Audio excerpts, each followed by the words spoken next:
and you build content for what they're looking for.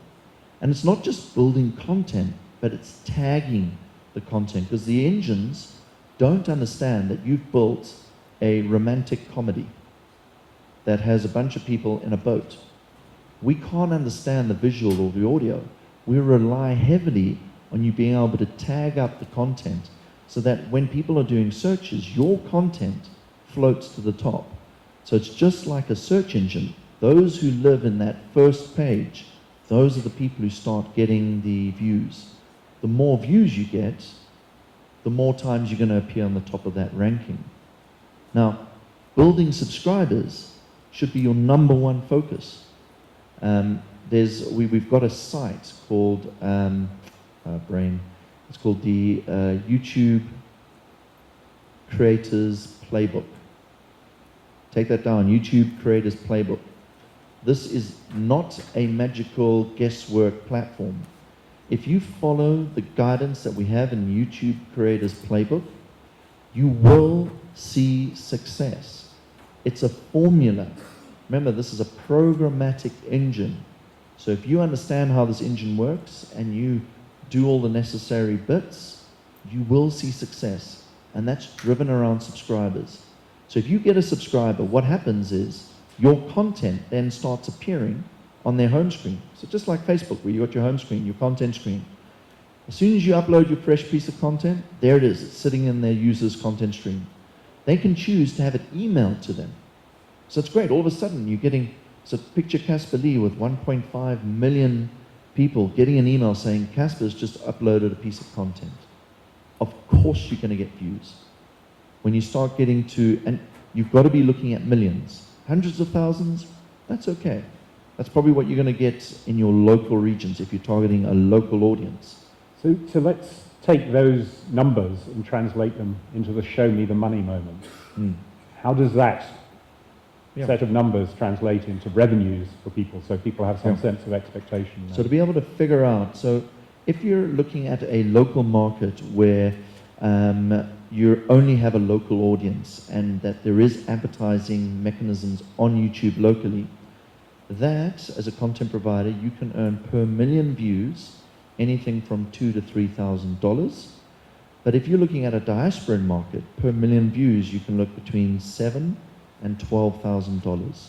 And I'm giving a range because this is all about how many advertisers find your content interesting, that they get a return on investment when they advertise on the back of your content. So, but if we, again, if we come down from the million and somebody is doing in the hundreds of thousands, what's the expectation there?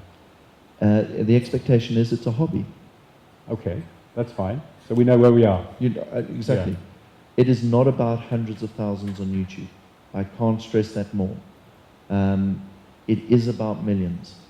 In fact, today, if you're playing an online game, and maybe this is the harsh reality, it's not about hundreds of thousands. We're talking about millions. When you go to Silicon Valley, they won't consider you a serious investment unless you have tens of millions. So we're in the millions of games. There are 2.1 billion people online. That's a massive audience. 1 billion of those people are using YouTube every day. These are figures that we've never had to deal with. So we've got to shift our perceptions. When Google says scale, and YouTube says scale, think big. You cannot think small. You have to think tenfold, whatever you're thinking now. You have a figure in your head, times it by 10. And how will that change, because undoubtedly there will be a change, affect terrestrial television and particularly maybe pay TV, because a lot of the same content appears in the same space? Correct. I mean, it's an interesting space to see how it kind of evolves, because we're going beyond what YouTube is. We're going into the realms of online video now. How is online video going to affect terrestrial broadcasting, paid for TV? Because there are more players than just YouTube. There's Netflix, there's Hulu, there's all these other players who are offering fantastic platforms for distribution. Now, if we look at it from that point of view, this is another platform to distribute your content. And so what is a platform? A platform is a place where there's an audience that wants to consume video, And there's going to be audiences with different perceptions on that content. So what do I mean by that? If you're a Netflix user, in that platform, you have to pay a subscription rate. If you're on YouTube, the perception is there's free content, but I've got to watch ads. There's going to be other models out there on a paper download. Take iTunes. iTunes is on a paper download, or Play Store, a paper download. So the perception is, I need to watch, and I'm willing to pay either on a paper download or subscription, or I'm going to watch ads. So when you're building your content, you need to understand what these audiences are about. You understand a satellite audience, you understand a terrestrial broadcaster, you understand their audiences. And that's good because that's your job to understand them. But we're now talking billions of audiences on the online space. And you've got two choices. You can either learn to understand who this audience is, and the best way to understand it is to become that audience if you're not part of that audience. Try, test, get out there, because if you don't do it, someone else is doing it. And that's the reality. A Casper Lee, a 16-year-old, is competing against SABC, for instance. So how will that change how people watch from the other side of the television? In fact, I think it's more about, so there's a big debate in the industry about multi-screen. So we've got so many different screens in front of us. We have small screens, we have medium screens, we have big screens, we have massive screens. So how is this changing how we consume? Well, what we are doing is we're consuming all the time. We're not consuming at certain times of day.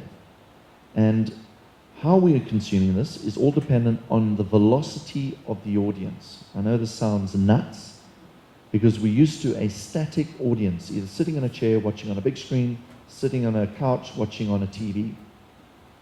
Now we have an audience that is either static or on the go. Now that really impacts on the type of content that they're going to be consuming. If you're on the go, I have 5 minutes spare, I'm about to go into a meeting, I want something that's going to entertain me in that 5 minutes. Or am I static? Am I watching the TV, or have I got my tablet in front of me where I'm maybe consuming TV content as well, but I'm not necessarily engaging the TV? 90% of all TVs being shipped today are internet-connected TVs.